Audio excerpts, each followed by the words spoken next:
Oui, monsieur le maire, chers collègues, effectivement, cette rénovation de la fameuse BM, la bibliothèque municipale, était très attendue. On est sur un moment stratégique puisque de la bibliothèque de la fin des années 70, début des années 80, on est passé à la médiathèque et aujourd'hui, on est dans une nouvelle conception culturelle avec beaucoup plus d'animation au sein justement de ces bâtiments.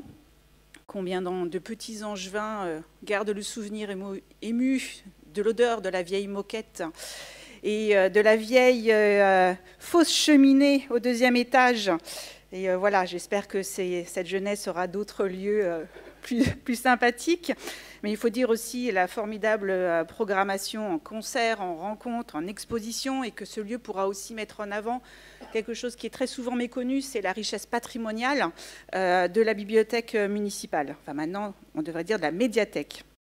On a effectivement besoin de revoir l'organisation de ces espaces. On est ici sur un projet culturel d'envergure et pas simplement des animations culturelles.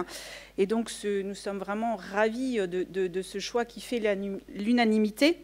Je reviendrai effectivement sur ce besoin d'accompagnement. Nous, ce qui nous inquiète, et on a plutôt des interrogations, des inquiétudes par rapport à tout ce que ce projet va entraîner comme modification, comme changement.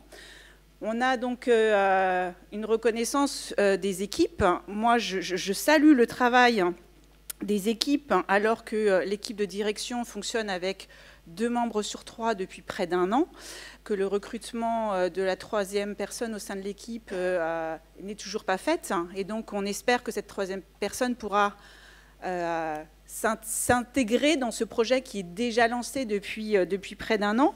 Et on regrette un petit peu ce manque d'anticipation dans de changements de pilotage. Cette énergie des équipes, elle est aussi d'autant plus formidable qu'on a depuis, alors personne n'est responsable de rien, mais on a quand même eu un petit bug informatique et on a une fragilisation de la fréquentation de la médiathèque, qui, il faut le rappeler, au niveau national est une des médiathèques les plus utilisées en termes de prêts. Et on a beaucoup de retours d'angevins qui s'impatientent quand est-ce que enfin le catalogue va être remis en ligne et qui limite et qui diminue, il faut le dire, la fréquentation de cet usage. Et je pense que c'est d'autant plus pertinent maintenant, et je pense que vous le développerez plus tard, de voir le rôle justement des bibliothèques de quartier, de ce réseau, que ce réseau donc pourrait jouer au moment de la rénovation et de l'extension de la médiathèque Toussaint.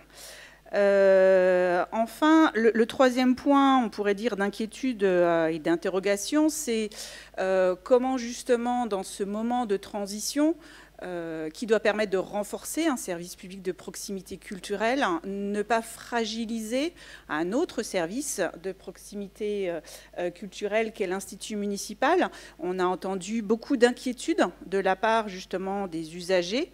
On a quand même aussi, on ne va pas se plaindre, un équipement et un service fantastique que toutes les villes et les communes n'ont pas. Cet institut municipal qui met à disposition aussi la même chose que la bibliothèque municipale, mais autrement, de conférences beaucoup scientifiques, de sujets d'actualité, donc qui devraient être complémentaires. Et là, je regrette que ce temps justement de transition pendant les travaux soit source de tension. Et j'espère que là aussi, la direction de l'Institut municipal aura bientôt à sa tête quelqu'un qui est à titre définitif et pourra justement faciliter cette transition et ce pilotage de projet. Voilà, tout ça pour dire qu'on souhaite évidemment que ces nouveaux bâtiments, on va pousser les murs sans trop les pousser parce qu'il y a une grosse muraille et des jardins à préserver. Mais on espère que ces murs, voilà, donneront lieu à un nouveau projet de vie et que on continuera donc à fréquenter cet espace sans que ça se fasse aux dépens d'autres institutions, malheureusement. Merci.